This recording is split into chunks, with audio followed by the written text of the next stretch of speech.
the information superhighway, an online network called Internet.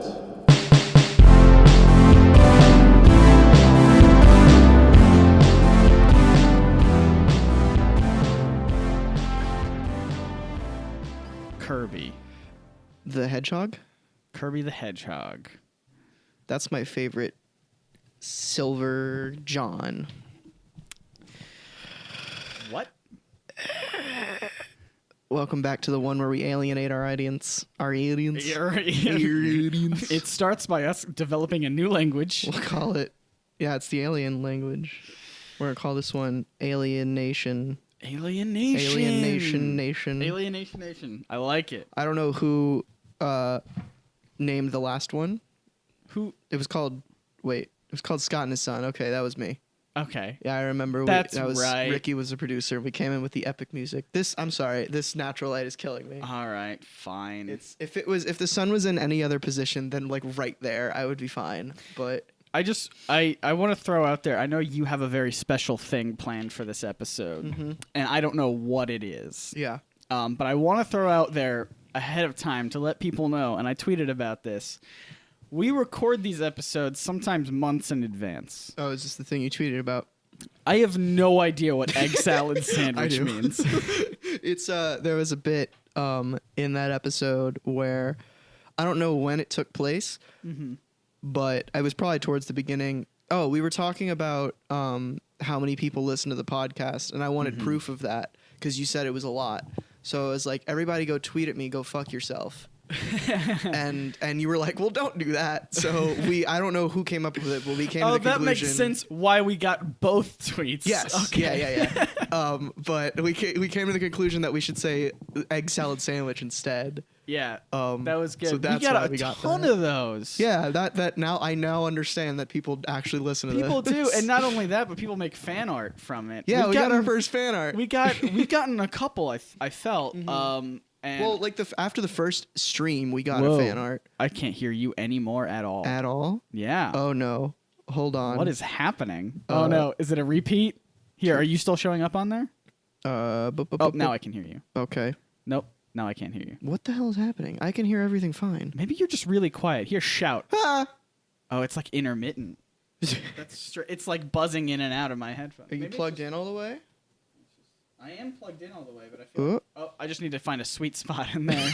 It's always about sweet spots. Hold on. I haven't been taking notes, so I'm going to briefly put a stranglehold on this podcast and take a couple notes. Okay. Does that mean there's going to be editing involved? Well, there was going to be, but then you mentioned sweet spot, and I feel like people are going to laugh at that, so I'm not going to edit that out. Okay. That's why I was like, oh, hold on, because I was going to write it down, but I'm not. Fair enough. But yeah, we got fan art. Somebody drew me as Robo Scott, which I thought was awesome. Oh, it was incredible. When we got that tweet, the Robo Scott thing, that's when I was like, oh yeah, I forgot that happened. Yeah, and the other one that comes to mind is, I think it's, it's one of the parody. Perfect. We got some good sound effects. Yeah, got some good Foley going on. That was a good hit, dude. Well, speaking of which, one of the other things that somebody made was they actually put your... Yeah, I saw for the Skype thing. I forgot about that. They set that to Skype, and it's... I think that's not Scott. Yeah, okay. Which I don't understand. He should come out as his own person, because the videos he's been making a lot of Chowmaster fan content as well, and it's my favorite shit in the world. It's been great. So I just wanted to say to everyone who's been listening to this podcast... Go fuck yourself. No! You guys are awesome. Thanks for making some awesome stuff, and thanks for being involved in the community. I feel like already the community around this podcast is way more involved than the Nerd Sync podcast was. Yeah. I think it's because we're two relatable boys just talking about life with no clothes on every week. That's right. We don't wear any clothes while we record these. You know, I'm drinking lemonade right now, and I'm now realizing it's not a good idea. Is it going to make your voice all... It's just lemonade's very sugary, so it's making my throat like kind of sticky. I gotcha. I'm drinking a carbonated Starbucks refresher. Yeah, he stole it from my fridge. It was weird. You offered. No, I didn't. And I asked so many times if you were okay with it. This is true. I can confirm this. Scott is a nice person. All right, so what are we doing today? I don't know. Should we introduce ourselves? I'm Scott. I'm Scott. Okay. I'm Scott. Can I do that anymore? Is that sad when I do that? No, I'm not sad by it. Okay, cool. Or is it like taboo to talk about the Nerd Sync podcast? We just were. This is true. I'm wearing a Nerd Sync shirt today. Mm-hmm. Let's date this episode. How does that date? How does that date the? Do you take a picture of your outfit of the day every single day? Yeah, hashtag OOTD. That's right. That's the one. Hold on, let me take a quick swig of lemonade. Follow the online podcast on Instagram. Mm-hmm. Should we do that? Should we set up an Instagram? What would we tweet there? Just tweet? tweet on Instagram? Yeah, every social You're media a platform. millennial, Scott. Every social media platform, you tweet onto that platform. Can we take a quick break and look to our left? I don't know what the hell the cat's doing, but it's incredible. Oh, Wanda the cat is acting like she's in prison. The wooden chairs that I have. See, this would be a great opportunity if we had... Get it for... Wait, no, you can't, because only pictures of my cat are only allowed for my $1 patrons on patreon.com. She's also not doing it anymore. Go to patreon.com/Orem and you can get all kinds of cool stuff like pictures of my cat. See, that would have been a great opportunity if we had an Instagram account. Yeah. For every visual element, we could just take a picture and be like, we'll upload it to our Instagram. If there was one, you or someone else would have to run it because I'm terrible with Instagram. Right? I mean, yeah, but I feel like Instagram would have to be run by one of us because it's so quick. Yeah. Why? It would be more effort for us to send him the pictures for him to put up than us just putting them up. That makes sense. So, and I don't really use Instagram at all. Also, think about it this way. By the time these... Still drinking lemonade. By the time these episodes go up, either we'll post pictures way in advance. Sure. Or I'll forget to post them at all. So I feel like what would happen is, as Dennis is listening to these, he'll be like, "Hey, do you have that picture?" And I could send it to him. People like sneak previews and stuff. I know podcasts that stream just a little bit of the podcast. Yeah. Like while it's happening, and then a couple weeks later, it'll go up to get the full thing. Gotcha. So we could just post sneak preview pictures, or just pictures in general if we're hanging out. Hey, you have a mirror right here. I do. So what we could do is just take a picture of us recording in the mirror every single time. Yeah. No. It's good room tone. No, that's a good idea. I don't know. I'm just offering suggestions. I've seen some podcasts post the exact same. Are you sleeping? What if I just died right now? Oh, okay. Sorry. No, I don't know why things exist. Instagram, yes, that is actually a good idea. I like that's funny. I enjoy that. Okay, fair enough. Sorry, I kind of spaced out for a minute. Are you still asleep? Or I'm not sure. I kind of had a moment with myself. Cool. What are we doing today?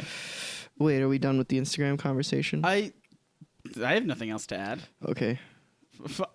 If by some chance there's not an Instagram set up by the time this podcast goes up, people are going to snag our username that we'd probably want to do. That's true. But also the thing is, this is my issue with Instagram. We already have a Twitter. Yeah. And you could post pictures easily on the Twitter. Sure. So why don't we just do that? I mean, we could. I don't see that. I mean, I know Instagram is more so about pictures and it's easier for pictures and stuff.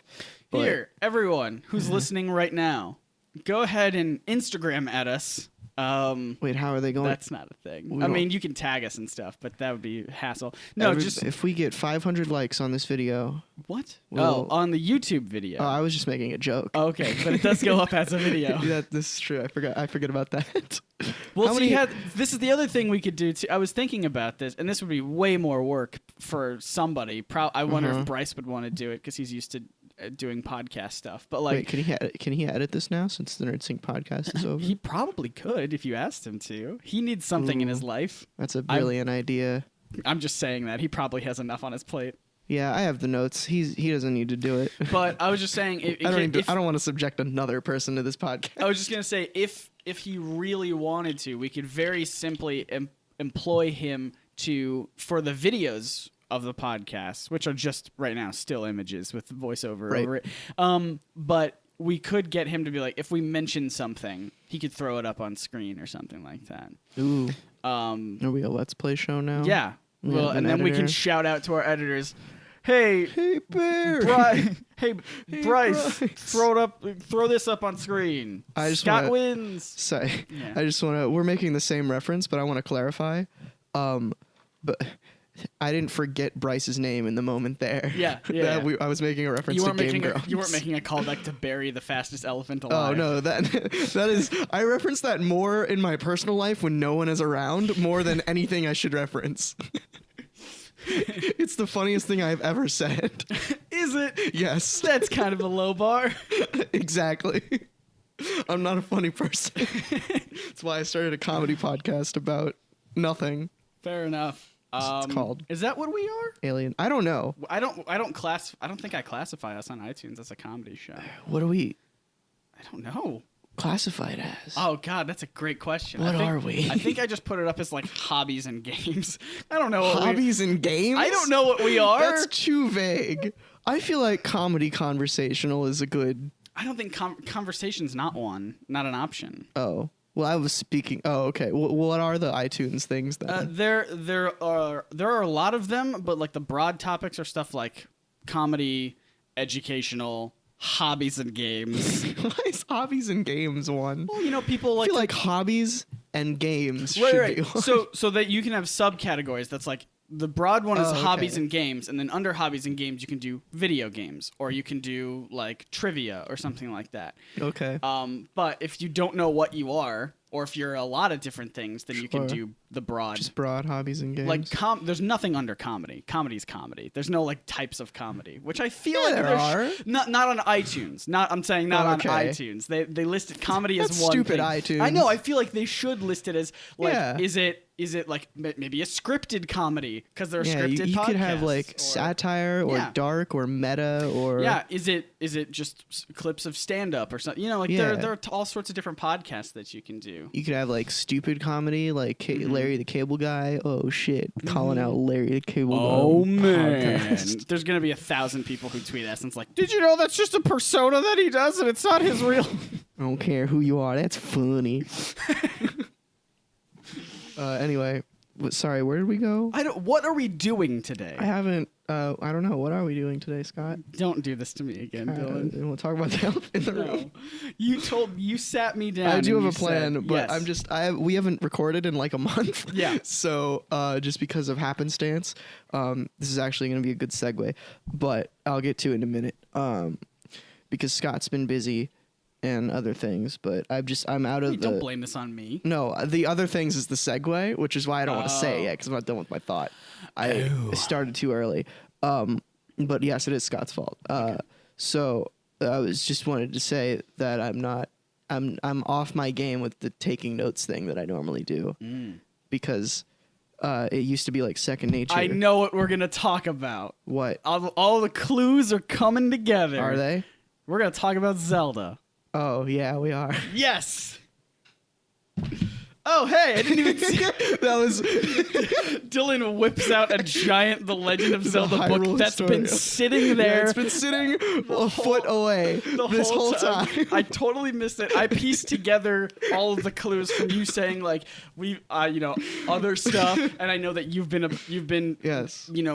into the Breath of the Wild and have many Yes. thoughts about it. And I also know, and I also remember you saying something about Nintendo flagging this video. Yeah, that was the first hint.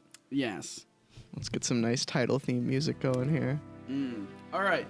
So did I ruin your flow No. when I interrupted? I mean, my flow was going to be the other thing that was stopping us from recording was I was playing Breath of the Wild. Yes. Speed.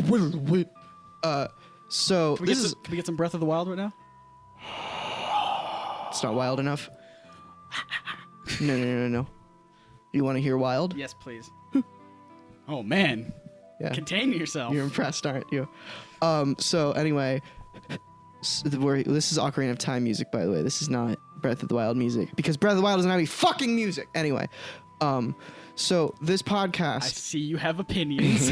the reason it's called Alienation Nation is because we're going to talk a lot about Zelda and I know like a lot of people like Zelda. It's made by Nintendo, a little small company, Right. and Little startup out of Silicon small Valley. one out of Kyoto, Japan. The Silicon Valley of Japan. Yes.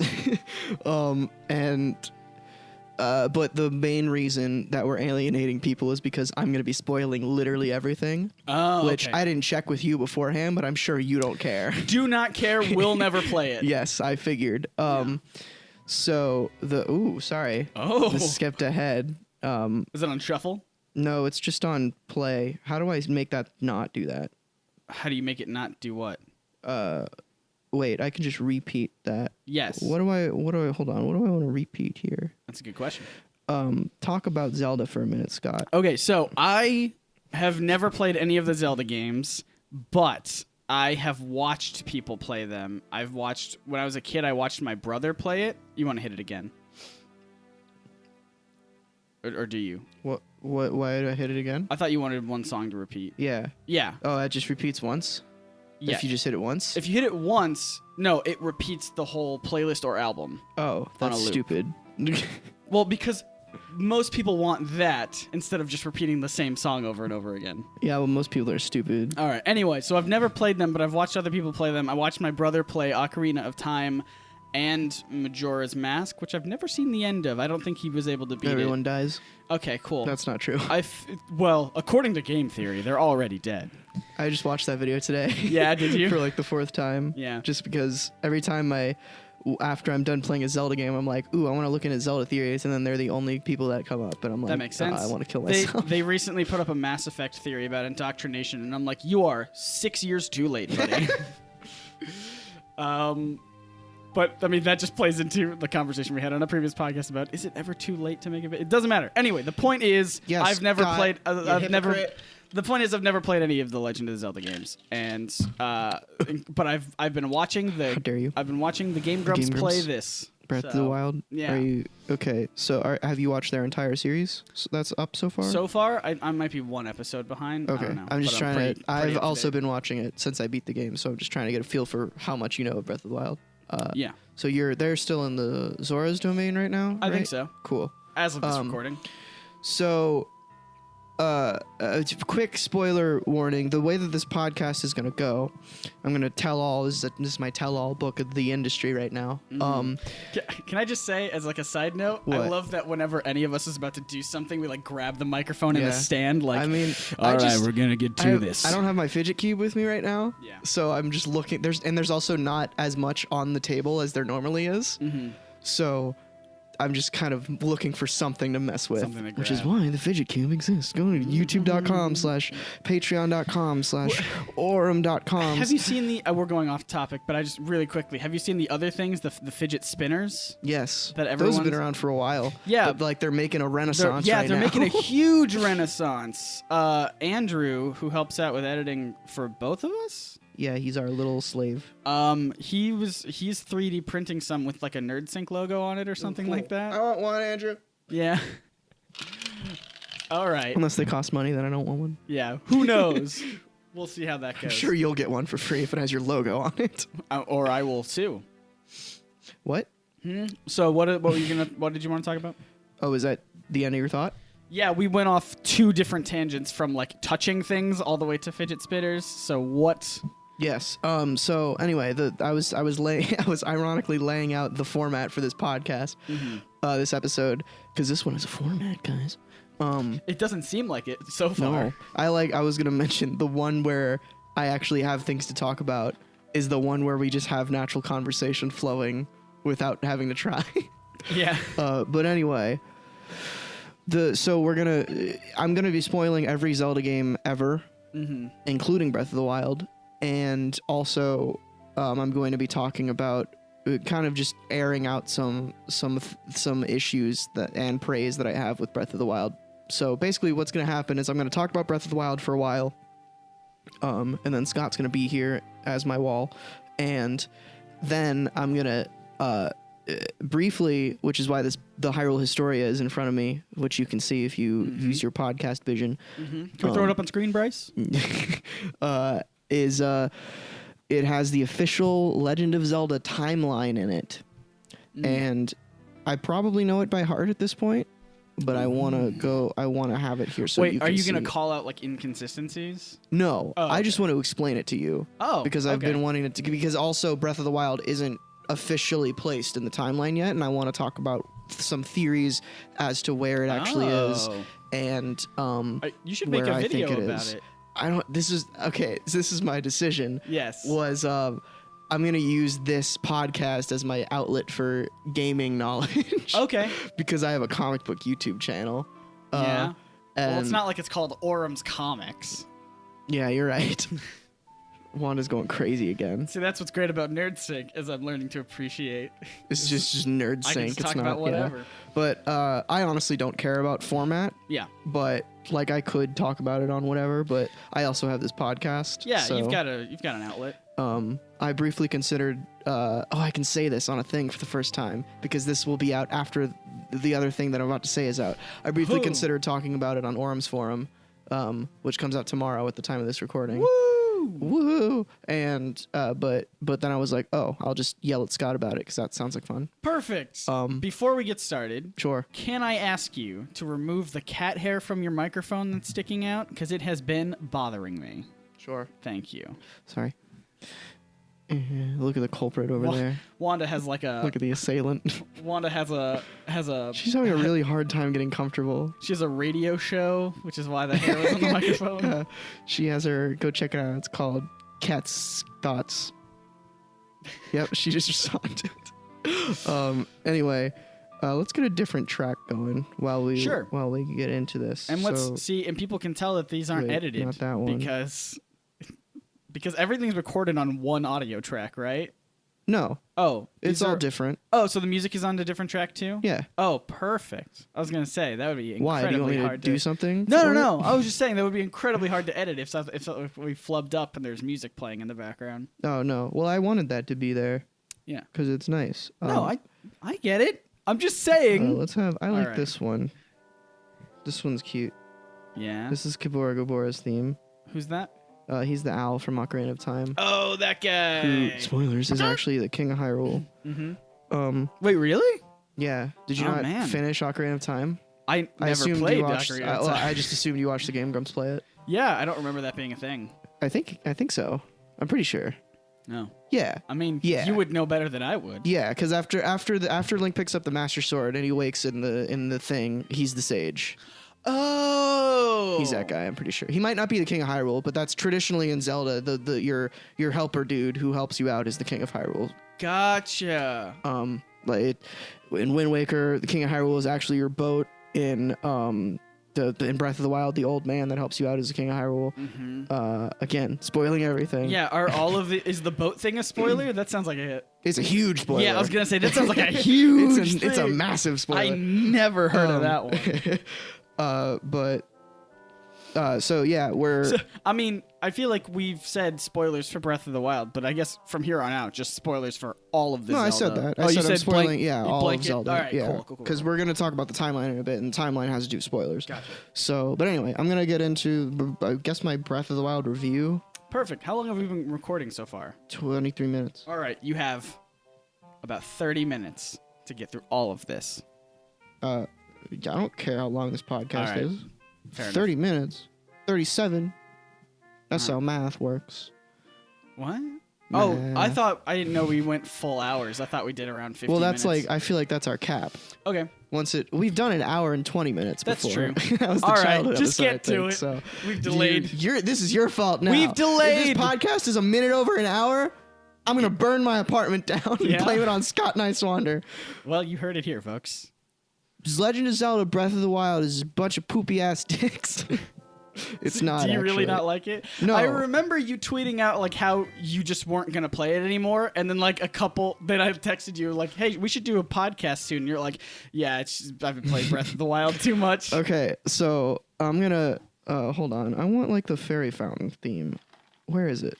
Bum, bum, bum, bum. Is that the fairy fountain theme? Yeah, pretty sure. Where the hell is it? Sorry, I'm on my phone. I have the Ocarina of Time soundtrack pulled up on my phone. It's too much music. Every game should have 3 songs repeated over and over again. 1, 2, 3. Fairy flying. That's just Navi. Just call her Navi. you whore. I'll start talking as I continue to try and friggin' find Okay.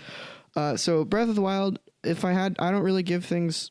I love this because so many people don't really give things number scores, but then they give them a number score anyway. Yeah. So I don't give it a aren't number you- score, but if I had to give it a number score, could you just search for Fairy Fountain? Oh yeah, that's a thing you can do on the iPhone. There's the number score that I would give it is like a 7 probably, which is people already hate me after saying that. God, this is a thing that I've been hearing about, like game reviews. What are you looking for? Oh, It's there at the it is. bottom. Search, there it is. Yeah. It's a thing that I've been hearing about game reviews where if it gets lower than an 8, then I guess it means it's a bad game or something like that. This is Skyward Sword, but it'll work. Because there was some person I remember giving it. It was a big deal that they gave Breath of the Wild like a 7 out of 10, and everyone was like, Yeah. saying that means he hated it. I'm like, that's 7 out of 10. That's not I hated it. People say that because it's Zelda. Right. If you give Zelda anything less than a perfect 10, you're a fucking idiot. Yeah. And this is one of the reasons I don't think that number scores are great, because people give it a 10 and they're like, oh great, it's perfect. But what that means is that it's perfect and it has 0 flaws, which is impossible. Right. So it's and I know some might argue that like a 10 is relatively perfect. I would say for me it involves around that person's playthrough. If their playthrough was perfect, if they didn't encounter anything game breaking or anything like that. This is coming from like game reviewers who who need to look at it critically, and when there are inherent flaws in how the game was made, right, you can't give it a 10. Right, and but I'll get into that. Yeah, sure. I don't know. There was a PBS game show episode, R.I.P. It's no longer around. Where they talked about the flaw with game reviews and how they really shouldn't be it doesn't make sense to review the game as a whole because everyone can have different experiences with the game. So what they're reviewing is their own experience, and I think that's something that people have to keep in mind when they look at game reviews. Is they're not reviewing the game; they're reviewing their experience of the game. Yeah, I mean, that's fair. I mean, especially with something like Breath of the Wild, where everyone can have a different. Like some people love the exploring aspect of it. Some people like the storyline or whatever. I think what a lot of people there's this disconnect between people who review games on YouTube and critics who review games, and it's the same thing for like movies, songs, whatever. Because critics look at it from a critical perspective of like how it was made and the like game design and things that went into making it and like how it runs and stuff like that, and give it a score based on that. Whereas people like on like personalities who are reviewing it, like I don't know, James Cameron. Sure. In his spare time. Yep, he's a YouTuber. If they review it, they're like reviewing their experience with the game. So, but that I'm just saying, like, this is the inherent thing about games, because it doesn't matter who's reviewing a movie, everyone's seen the same movie. Yeah. But they've played the same game, but they've experienced different things within the game. That's true. You could, depending on your play style, depending on... I think you could say the same thing about movies, because everybody goes into a movie with different experiences in their life. Right. That's fine, but I'm saying you're still physically watching the exact same thing. Yeah. Whereas at a game, it's near impossible for two people to experience the exact same things. That's true. To go through the game. So I feel like inherently with games, no matter what they're saying, it always is about their experience. Yeah. It's not about the actual game. I agree. I think what with that disconnect thing that I mentioned, I think more what I was trying to get across is people take reviews too factually. Yeah. People see reviews and are like, oh, it's bad. But reviews are inherently subjective because a human is reviewing it. Yeah. So just take reviews with a grain of salt. Reviews are. Yes. They're opinions. They're opinions on a thing. Yeah. And it's just when people are like, oh, critics said it's bad, so it must be bad. That's not true. They just think it's bad. What you need to do is find critics who have, tastes that line up with yours, and if they think it's bad, then you can be like, well, there's a good chance that I'll think it's bad. Or if they think, because you don't need to go off of what every critic says. That's why YouTube reviewers are so popular, because you can get more insight into their opinion, and you can be like, oh, this guy thinks the way that I think. He likes the same things that I like. So if he likes this thing, I'll like this thing. Right. I mean, that's why Rotten Tomatoes is set up the way it is, where they personally go through and look at reviews from other websites, compile them together, and then its percentage score is made up of but that. even still, that just tells you, who's the percentage of critics that liked it or whatever. Yeah, but even still, that's dicey, because sure, it's a majority thing. Like Suicide Squad is the example I always point to. But even how they determine, because there's a lot of reviewers who don't do I liked it or I didn't like it. They'll just talk about things about the movie, and so Rotten Tomatoes has to kind of be like, did they like it or did they not like it? I don't know. It seems like they didn't like it, so we'll put it over. Yeah, I feel like critical reviews from critics should be more like just talking about the movie and saying things that it got qualitative. Yeah, instead of being like, movie sucked. You should be like, this is what the movie did that I liked and didn't like. I and agree. That's what these are the same, words. I mean, it's the same with games, because I don't know. I feel like you're always just judging your playthrough of the game and not the game as a whole. So I feel like back on track now. Sorry, Scott. My review of The Legend of Zelda: Breath of the Wild. So you beat it. I did yesterday. All right. You hated it. It was garbage. I'm no. gonna adjust my chair while you talk about it. Sure. So quickly, because as a testament to what we just talked about, I think you should know about your reviewer before you listen to their review. So introduce yourself. I'm Scott, and my experiences with The Legend. I'm Dylan. I don't know if I actually ever said that. I was gonna say I don't think you did. No, I'm Dylan. My experiences with Zelda is that I've been playing it since I was a wee lad, and it's my favorite video game franchise of all time. It's not my favorite. None of them are my favorite video game. My favorite video game, individually, is Pokemon Soul Silver. Yeah. But consistently, Zelda's. Yeah, Zelda as a whole is my favorite franchise. Video not game Sonic? franchise. Listen, no. Different podcast. Continue on. But let's cue up the track here. Let's get some. There we go. All right.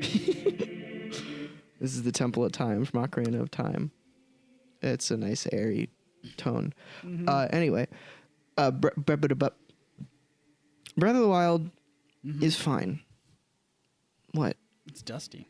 Oh, it's because it's been sitting in a corner for years. It's the Hyrule Historia. You pick it up and you blow the fake dust off of it. Look at this Legend of Zelda. Yeah.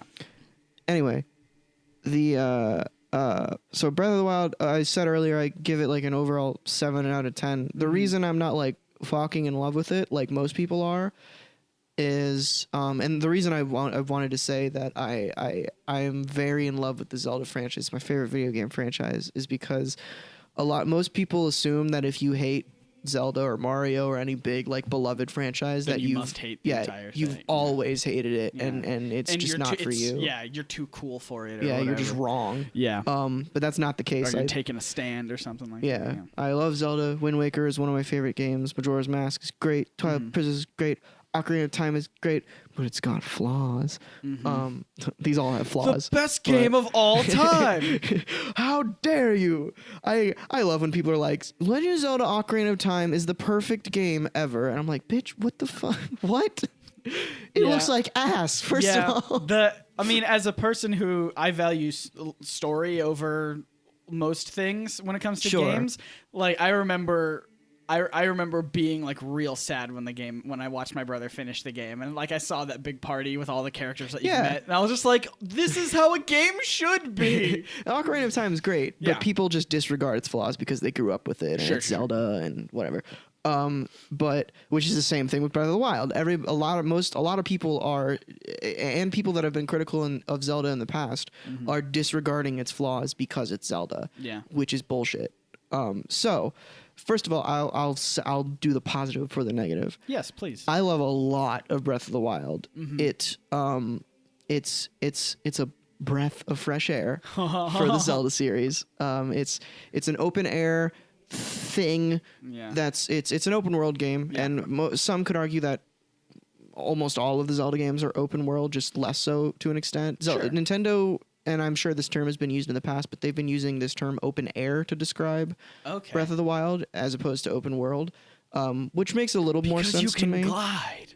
Well, yeah, I think it's just because you can, like, with the tools that the game has given you, you can do basically anything that makes sense, except for go past the map, which they didn't really come up with a creative way to stop you. They're There's just like no mountain range surrounding you. no, in certain places there are like a giant cliff that if you jump off you'll fall and die, but at certain places like the desert you just get to a point and it just says you can't go there anymore.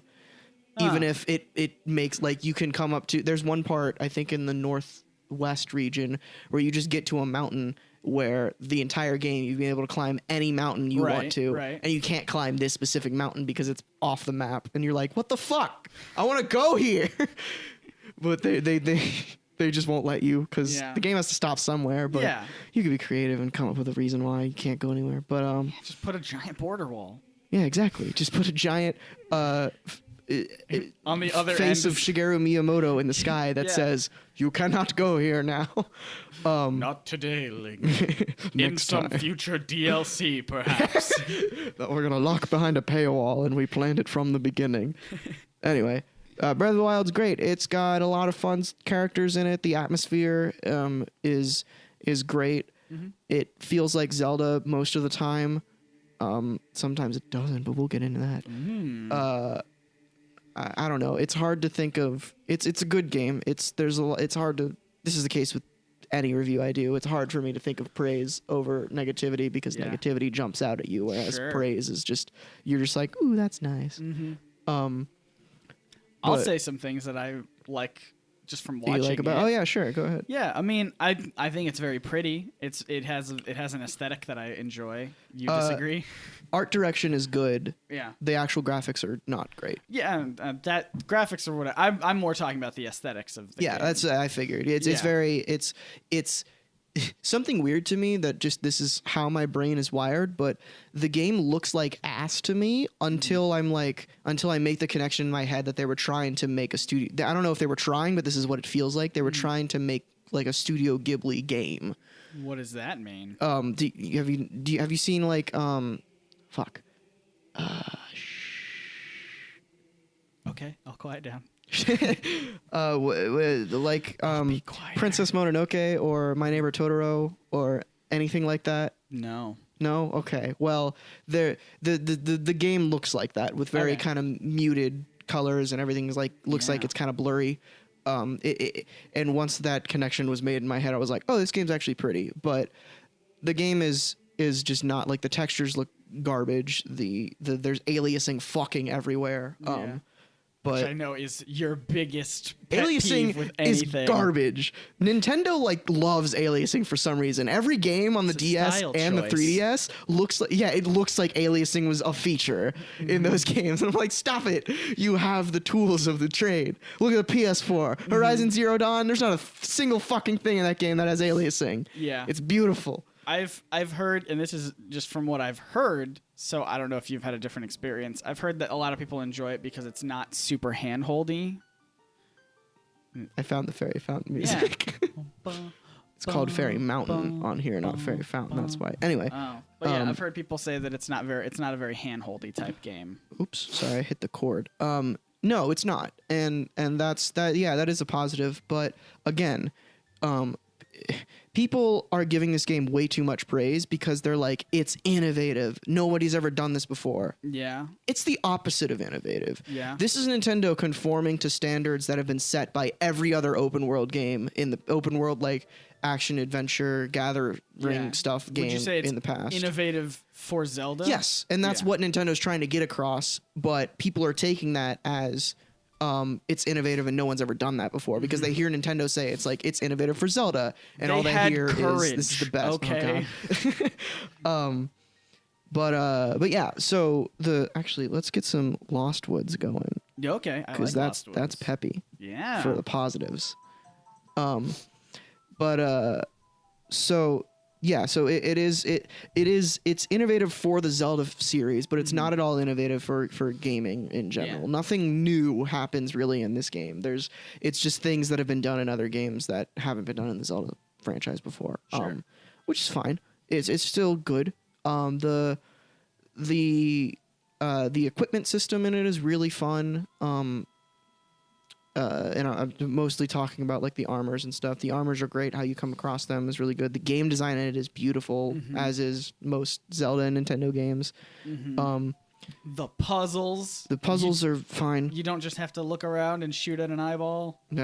No, that is a thing that you have to do, like a literal eyeball sometimes. But normally they're not to solve puzzles. They're for like extra things. But in I don't know. I'm trying to think of more positives before I get into my negatives. I mean, I've seen a lot of people be very creative with the stuff that they give you in the game. Like, yeah, that's a fun thing. Like seeing people make flying boats out of by putting those inflatable sacks. It's a very the octo rock balloons. Or like freezing time and then hitting something a bunch and then riding on a rock to freedom. That is a great point that I like about the game is every puzzle has like a million solutions to do it, and there's a very clear intended way to do it. But I've been watching a couple playthroughs of people play it, and each puzzle is solved a different way than I did it. Oh, nice! And I'm like, what the? I didn't like. There was one point in the game where it's in the Rito Divine Beast.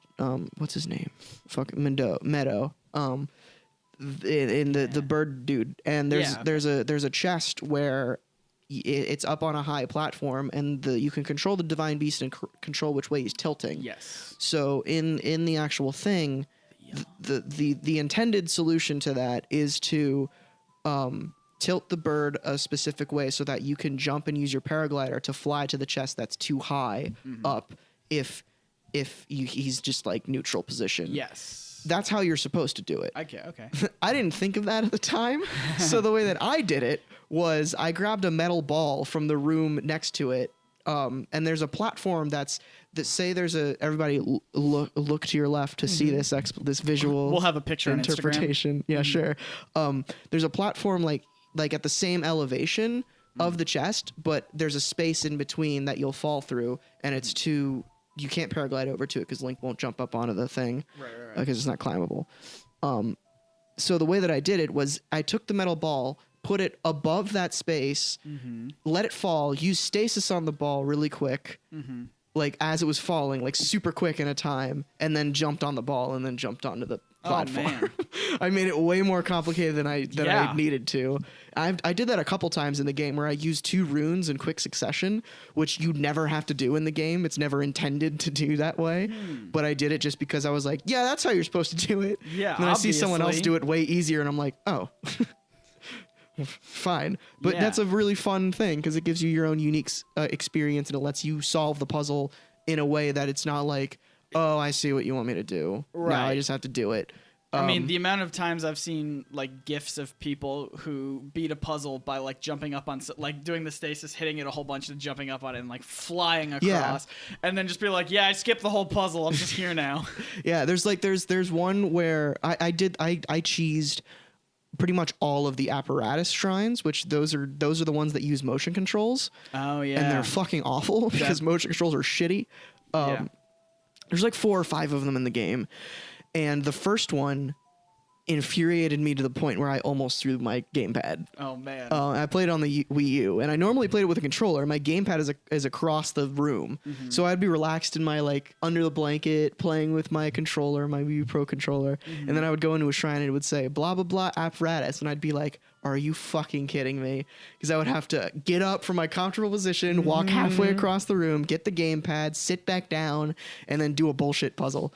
But the first one is like you have to guide this ball through this janky maze with motion controls. Yes, I've seen that. And I've seen you saw the cheesy way to do it in the Game Grumps thing. Yes. Where he just accidentally flipped it over and did that. Yeah. I did that a little more complicated where I realized that the ball was just coming down and I could move it. So I didn't just turn it over and flip it like they did. Yeah. But I got it to the last point where you were supposed to just make it fly over. Okay. And just that was my starting point. So I skipped the maze basically, and just the puzzle at that point was just getting it over to the thing, which was impossible to do because of the depth perception on that thing is awful. Yeah. But motion controls are bad. It's fine. Let's get some Zora's Domain music going. Okay. But yeah, so does that bring us to the bad then? Sure, I guess we can segue into the negatives here. First off, funny for a Breath of the Wild review, I'm playing Ocarina of Time music. Wonder why that is. Is it because, as you alluded to earlier, there's no music in Breath of the Wild? Almost zero music in Breath of the Wild, which, are you aware that there is a touring orchestra that exclusively plays Legend of Zelda music? That doesn't surprise me. It's great though, right? Sure. You would think that a game franchise known largely in part for its music would have music in their games, right? Yeah. This is one of my biggest issues with Breath of the Wild and why it sometimes doesn't feel like a Zelda game is the overworld doesn't really have music. They have these like piano accompaniments that sometimes come along and like help, and their explanation for why that is just they were like, we want to emphasize the ambiance, but you can still have that there. You can like the game that immediately came to mind for me when I heard them say that was Starbound, which is an incredible game by Chucklefish, and it's a 2D kind of pixelated adventure game where you just go from planet to planet, randomly generated planets, and you kind of forage. The game is like, it was in beta when I played it years ago, but it's like out now and is all kinds of better. That I haven't played it recently, but the music in that game is beautiful. It's all piano, like kind of somber music that they're going for the same thing. Breath of the Wild and Starbound are going for the same kind of theme of just you're kind of alone in this world and you're just exploring and they're going for that ambient music where Starbound takes the approach of again using piano and stuff but fully committing to the music and having music, and there are these quiet moments but full music comes in and when it comes in it feels amazing. And actually I can play some music from Starbound. What? I believe I have that. Maybe never mind. Maybe I don't. I'll pull up the soundtrack on YouTube while I continue to talk. But so yeah, Starbound is a very good example of that because it's got beautiful music. Yeah, I mean, I'm still playing Mass Effect Andromeda for anyone keeping track. And one thing, I mean, it's one of those things where the music it kind of like... This is Starbound now. Yeah. The music in Mass Effect Andromeda, it feels... I haven't listened to this in a while. I love this soundtrack. You're so happy right now. But yeah, the music kind of fades away, and I forget that it's there until there are like quiet moments, but even the quiet moments aren't silent. There's like some kind of ambient music. And that's the same case in Breath of the Wild, where there's always like some bugs making noise or just the wind making the grass move and stuff like that. Yeah. But like what do you feel right now listening to this? What do I feel? Yeah. Let me wait until the next note. I feel like almost insignificant, but I don't know, optimistic. Is that a way to describe it? Sure, I totally agree. Would if you closed your eyes and imagined Link just on a sunny day walking through with Epona in a grassy field, could this be playing in the background of that? Yeah, and you could see the massive area that you're allowed just to see explore. the world around, so the grass still rustling. Yeah, you can kind of see that you're just one part of the world, and that's that. I feel like they missed and this is going to get into a larger problem that I have with the game in a minute here, but they missed out on a lot of the music, which a large part of Zelda is you go into like a shop and this like cool shop tune is playing, which I will pull up. All I'm thinking about right now is the music from Chrono Trigger because I've been listening to that recently. Yeah, Chrono Trigger has a great soundtrack. All I keep hearing is the fair, the Millennial Fair or whatever, where it's like bam bam bam bam bam bam bam bam. Oh God, that's so good. So this is the shop theme. Okay. And the shop theme Yes. was the first the shop theme from Ocarina of Time, and the shop theme was the first example in Breath of the Wild where I was like, "Where's the music?"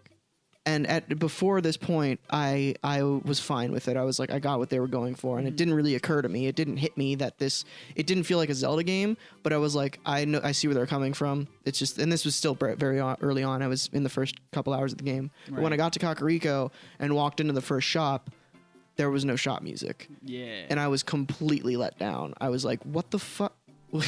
I've been trained in Zelda games to expect this. I've been trained in real life to expect music in stores. Yeah. And there was nothing, and there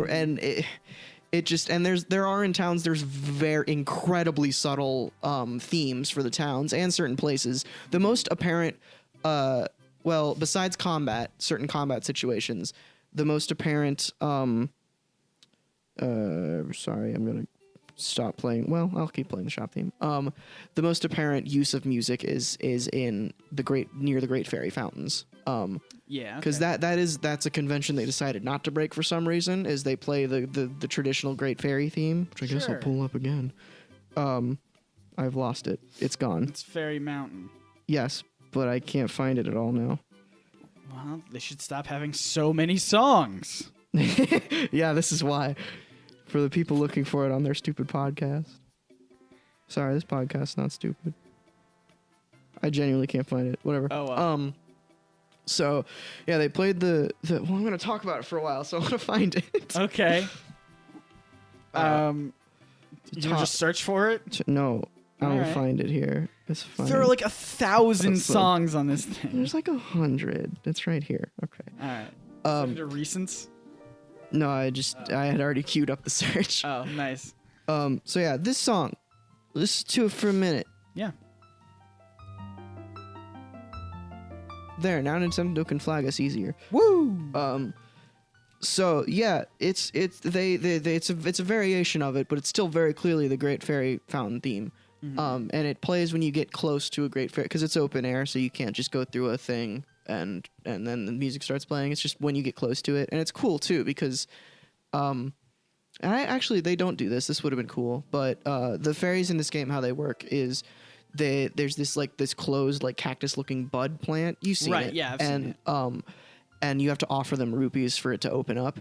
I think it would have been cool where if you're near one, it starts playing the theme, so that would help you find it a little more. You find it more. Yeah, that's something that I've also going back to. I guess praise about this game is that I've seen that there are like visual or audio clues for a lot of the stuff that they usually have HUD elements for. So like you don't need to keep all those things up on screen. You can just kind of see your character do something or hear something or so I don't know. Yeah, there's a and they emphasize this with like there's two UI options. You can do normal and pro, which pro just shows your hearts and your stamina when that needs to come up. Which I just want to say, as I'm playing Mass Effect Andromeda, I wish I could turn stuff off because you have like an AI in the game who helps you.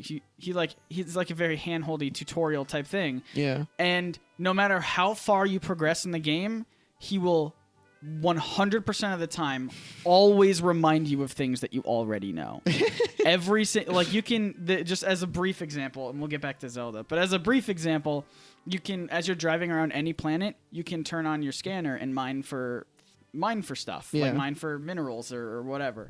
And as soon as you turn on your scanner, as you turn it on, meaning you know how to do it. Yes. As soon as you turn it on, he goes, Jesus Christ. He says the exact same thing. He goes, Pathfinder, you can mine for minerals in this area by using your scanner. And I'm like, I know. I just turned it on. And it's every single time you activate your scanner. That's actually yeah, that's a huge criticism that people have of Zelda games. Yeah. Is the helper characters are way too handholdy. Yeah, Skyward Sword. And I went to like the settings and I turned off tutorials and I was just like, please tell me this does something. And nope, doesn't change anything. Great. But yeah, so then I do the UI changes in Zelda are great, but to segue back into criticisms, it's not as good as it could be, and they can make very easy changes to make this a thing. I think they just wanted to not basically my ideal UI system, which is in Horizon Zero Dawn. You're going to hear a lot about that game. I know, because it is very similar and it is very good. And you have a huge erection with it. God, yes, I do. Horizon's great, but it's not without its flaws, though. I want to I'm not biased. The Horizon has this UI system where literally every element of the UI you can turn on or off, or I think there's an in-between thing where it's transparent as well or something. That might not be true. But the way I played Horizon was I turned everything off except for the compass at the top, so I could just see everything. I didn't have anything bothering me until I needed it. That's the third option, is only make it come up when it's being used, which is great. Last of Us does that as well, which is beautiful. Oh, yeah. That's good. So whenever I talk about games, I realize how many games I know about, because I never like it's not in my day-to-day life, but it comes out when I talk about it. I just want to throw it out there because I don't know. If anyone knows how to turn off Sam in Mass Effect Andromeda, yeah, please help Scott. Please tweet at me. He is driving me insane. BioWare, if you're listening, fix your shit game. I don't need, because another part of the game is like as you traverse deadly planets or whatever, you're in an area that's too hot, you're in an area that's too cold, you're in an area that has radiation or whatever, and like you get 1,000 warnings on 1 billion parts of the game. Right. Like there'll be this thing, there'll be beeping noises. Your character's like shield will react sometimes. Oh, no. There'll be a meter in the corner that tells you exactly how long your life support can last. I don't need anything more than that. Oh. And then of course Sam comes on. Temperatures are dropping, Pathfinder. I know, Sam. And then as soon as you go to a place that's fine, normal temperatures restored, Pathfinder. I know, Sam. Press the L button to use a barrel roll, Pathfinder. Anyway, so just help me out, guys. Please. Yeah, I think Zelda could use that. I think literally every game with a UI like that. Just allow the player to play how they want to play. Yeah, and I think the reason Nintendo didn't include a system like that is either A, they didn't consider it, or B, they didn't want to put that in because Nintendo games are supposed to be very approachable, and something like that might overwhelm the player, which is why the smaller UI system is called the Pro mode. Yeah, it's like a very Apple approach where it's like they just want to make sure that anyone can look at it and pick it up and understand what to do. Yeah, which is why consoles exist, because PC games are complicated. Exactly. So everyone stop telling me to play games on PC. I don't need that complication in my life. That's fair. But anyway, so a couple more negatives. Oh, I'll talk about my like larger problem with Breath of the Wild is that their game design philosophy for this game was literally and they said this in like the making of documentary of Breath of the Wild, which came out a couple weeks or like a month ago or something at the time of this recording, and it's just a series of like 4 videos. Don't get excited. It's not like a super tell-all thing. Oh, I was very excited. I was telling the viewers and the listeners.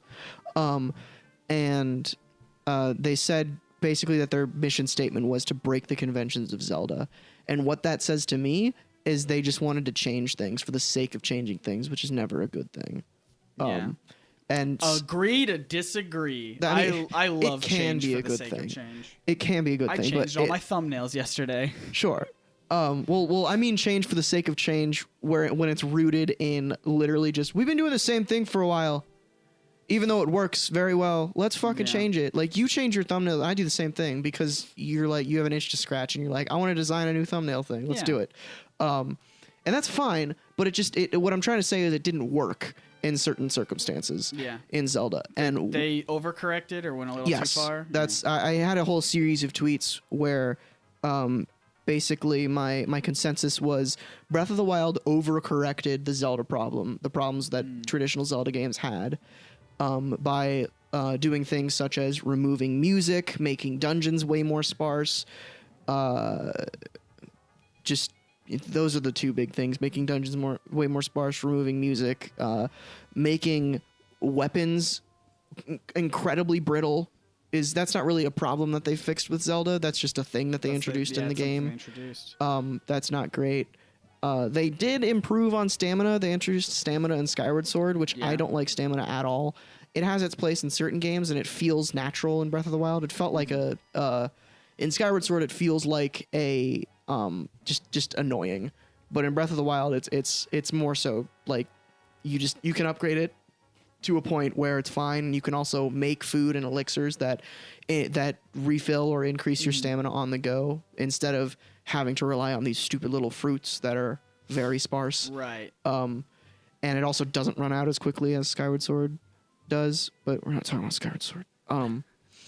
So yeah, I think at the end of the day, Breath of the Wild they overcorrected the Zelda problem, and they did just some weird things that make it feel not like a Zelda game. Like there's a lot. Oh, voice acting. Voice acting is another thing that they added, which is strange. It's weird, and the reason it's weird is not because it's something that Zelda's never done before. I'm totally fine with a Zelda.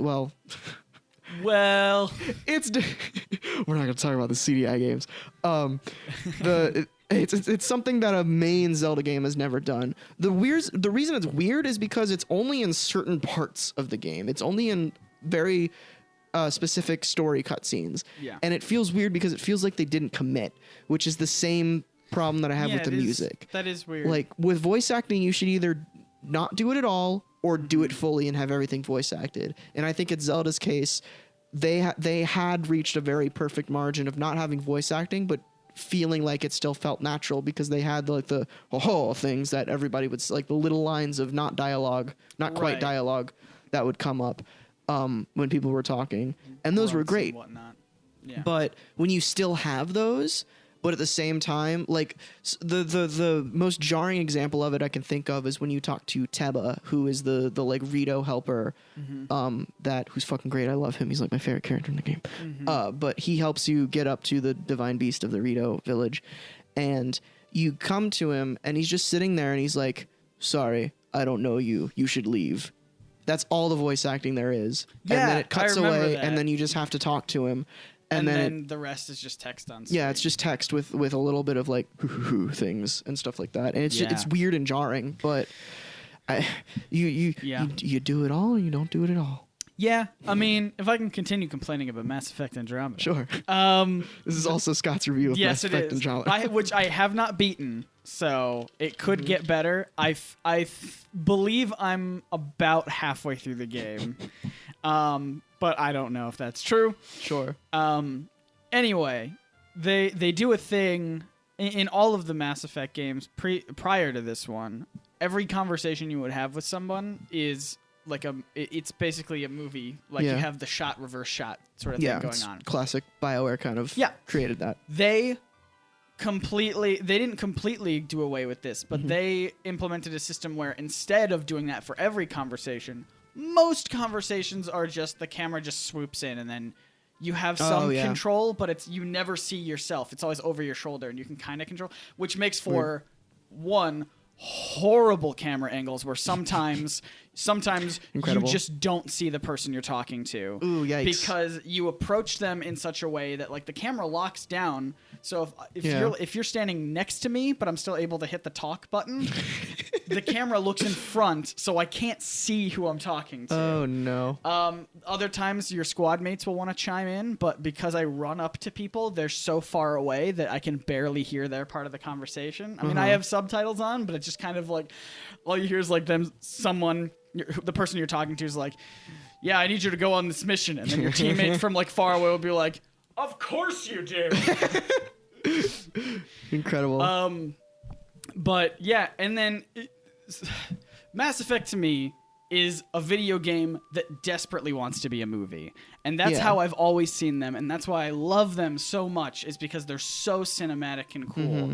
And one of the ways they did that was by doing the shot, reverse shot. Every sort of conversation you would have with someone would have these camera angles and everything like that.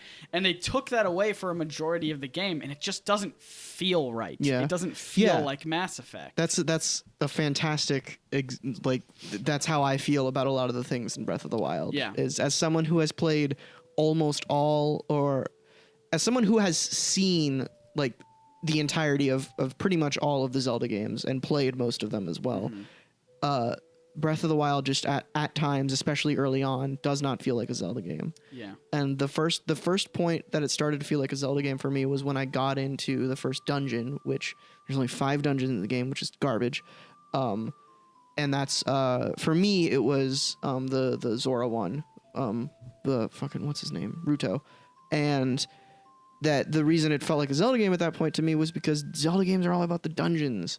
Yeah. And there hadn't been one at that point. And I could talk about like the shrines and the dungeons are not great because all of the, literally except for the last one, except for the castle, the Hyrule Castle, all of the dungeons look the same. They have the same aesthetic because they're all inside divine beasts, and all of the mini dungeons, which are the shrines, also all look the same because they're all in shrines. Right. The only one that's kind of a dungeon / mini dungeon thing that doesn't look the same as the rest of them is the Yiga clan hideout, which you do in the Gerudo part of the game, and Okey-dokey.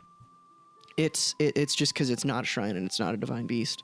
I think there's also another one, but it's not really that great. But they're also really short compared to most other dungeons, and there's not a lot of flavor. There's a lot of flavor in the world, but once you get down to like the nitty-gritty stuff that makes Zelda, the flavor goes away. Yeah. Like the open air exploring stuff, going to towns, talking to people, that feels like Zelda, which is great. But when you boil down most Zelda games, they're like a puzzle action adventure game. The puzzle part of Breath of the Wild doesn't feel like Zelda a lot of the times. The like actual puzzles being there feels like Zelda, but the atmosphere of them don't. Yeah.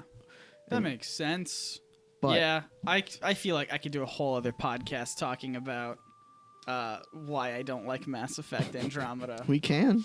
Next time, we'll get through your Zelda stuff. We're gonna close out with a little Lon Ranch because guess what? Oh, what? We're over an hour at this point, so we're gonna split this into 2 podcasts. All right. I was gonna say we didn't even get to your Zelda theories. We're gonna get into the timeline and stuff next episode. I think we might end up recording like 3 or 4 today. All right, I'm fine with this. Because I want to hear your thoughts on Mass Effect as well. Yeah. We're turning into a video game podcast, everybody. So, oh god.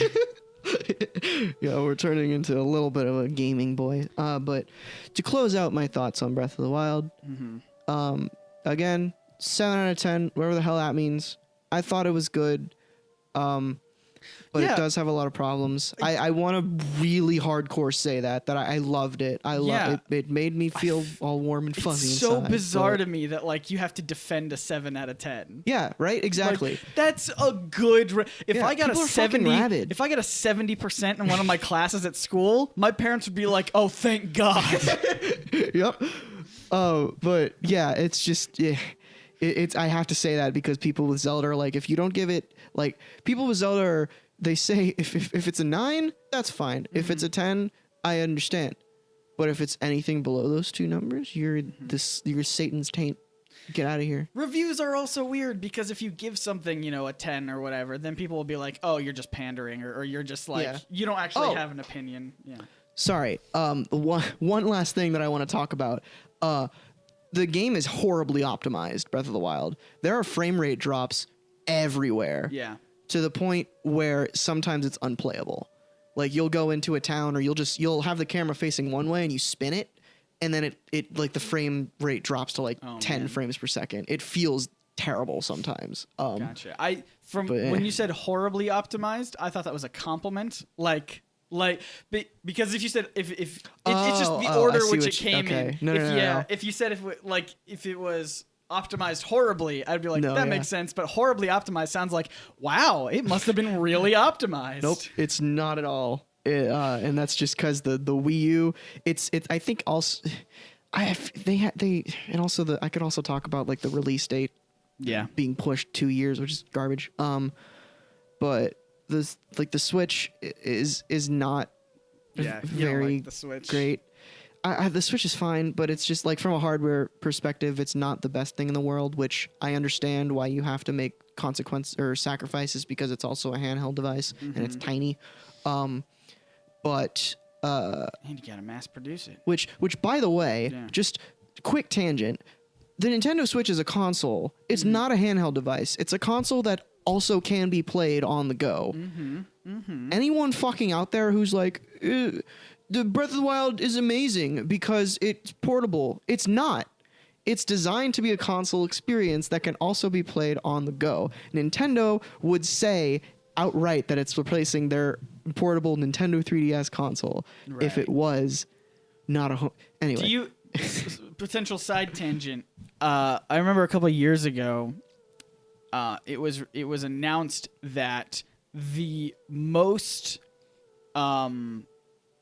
the most used or like the most widespread, I don't know, portable gaming system. Do you know what that would have been? Probably like 3 or 4 years ago. Probably the 3DS. iPod Touch. Oh, I thought you were talking. Gaming? Really? That's what caught me off guard too. Is like I didn't know that those were even considered for gaming. But if you just like talk from an industry standpoint, that's right. not. But if you just talk about mobile gaming, like what people use for mobile gaming that the sounds most, like a BuzzFeed article to me. It was. I can't like remember. a very apparent, clear bait and switch. Like I can't remember where I read that, but it was a very. I don't know. This is not advertised as a gaming platform. Right, but you could, it's just like you could say the same thing about, I feel like iPod Touch, probably not the case anymore. Probably just phones in general. Right. People's phones are the most portable gaming, but you don't consider it a gaming system. You consider it a phone or I don't even consider it a phone. I consider it a thing that I have. I was just thinking, like, they don't advertise them as anything at this point. They're just like, they're so in the hive mind now that people are just like the new iPhone. Yeah, it's called a phone, but they don't market it like that. Yeah, but if you look at any Android thing, like just a Samsung Galaxy, you'd be like, exactly. You would classify it as a smartphone, but like, how often do you use? I think the that's phone why feature? they're using the term smart device more nowadays because it's just becoming like a computer thing that you have. God, I've also just been saying the buzzword "smart" on everything. Yep. I love that much. In the containers, I went to a container store. Yeah, and they had a smart coat rack or something like that, or a smart umbrella stand, and I was like, "What makes it smart?" The only thing that makes it smart is like there are different depths of holes, and you can decide like that's incredible. If you have a small umbrella or a long umbrella. Anytime I get like a new piece of technology, using the broader sense of the word, where like if I get like a new scissors or something, that's just technology. Anything. I think the next thing I do is go on Amazon and look up or Google and look up smart blank and see if I can somehow compatible. You can see how many total miles that you've cut with these scissors. If I can I want a computer in literally everything I own. That is a Kickstarter project waiting to happen. Right? It's just smart scissors. Anyway, we should probably wrap up. Yeah, we've gone for a while. Yes, we have. We'll get the end credits theme going. Ooh, okay. How about that? It's all the way at the bottom. It's called end credits. I like it. Does this bring you memories? Not just yet, but I'm sure once it picks up, it will. Sure. Thanks for watching. Yeah. Nope. Thanks for listening. Thanks for being boys. Thanks for joining in. We're gonna be back next 7 minutes. We're not going to go for all 7 end minutes. Credits theme. We are going to be back next week to talk about Dylan's Zelda theories. I'm going to explain the timeline to you and also talk about where I think Breath of the Wild fits in. Fantastic. And hopefully the week after, we can talk about some Mass Effects. Yeah. And we'll definitely be waiting a week. We're not recording them all in this one day. I will absolutely be playing more of Mass Effect. We're not going to be recording these one after another. We are not recording them on April 25th, 2017 at all. Date this podcast. Date it? I barely know. Okay. All right. Do we want thanks. Yeah, on iTunes, make sure to rate and review. Helps us out. Make sure to say who Should you we are do- before you review, though. Yeah, should we do a thing? We had such success with the egg salad sandwich thing. Should we do a Sure. thing every week where people can tweet at us something for fun, just to see how many Probably. people make it to the end of the episodes? Oh, yeah. Well, we did that one at the beginning. All right. Well, we'll do but this we'll one. do it at the we'll end do it from at the now on. end. Sure. So what should we get people to? Yell at me about. No, don't do that. I was gonna say yell at me about Breath of the Wild, but I feel like I'm gonna get actual people saying that as well as Yeah. not. Well, what's great about that, see, that's what you do on YouTube, is you say, I know I'm going to get a whole bunch of comments like, blah, blah, blah, and that way you can't distinguish which ones are, like, genuine You or can't which tell. ones are just joke comments. I feel like you can still tell. Yeah. It depends on what it is. Fair enough. Everybody I assume if you listen to this all the way through, you like Zelda. Yeah. So, what's your favorite Zelda game? Yeah, tell us what your favorite Zelda game is Yeah. on Twitter at An Online Podcast. If it's Skyward Sword, why? Get out of here. I have never played or seen that one, but I know it's bad. You've seen it. I played it when you were here once. Oh, that's right. You know what that game has? It wasn't here. It was just your last apartment. Yes. Right? Yeah. Fucking aliasing is everywhere in that game. Yeah. Anyway, bye-bye. Wait, I probably should stop the Yeah, music probably before I should. do that. Just fade out. Okay, never mind.